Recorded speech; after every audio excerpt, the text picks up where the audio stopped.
ځوانان ټول دلته په انتظاماتو بوخت دي. مختلف انتظامات چې لا هم د کیک ډاون له امله سرته نه ورسېدلي، هغه باندې لګیا دي ملګري انتظامات مکملوي.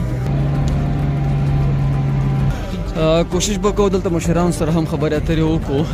ټول مرکز ټول مشران دلته په ګراوند موجود دي، سکیورټي هم ښه کلکه ده. ملګري ستړي ستومان دي دلته په ناسته باندې وده شوي دي.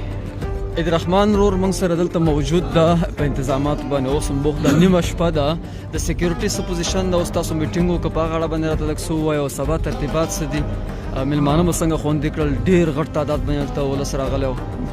یقینا د څو ورځو نه زموږ حالات ټولو خلکو کتلي دي. اوس موږ هم په دې لګیا وو. زموږ انتظامات تاسو ګورئ، د شپې ټوله شپه ورځ لګیا دي، ورځ مو په انتظاماتو تېره کړې ده. اوس مو هم دغه پلین دی چې سبا موږ انتظامات داسې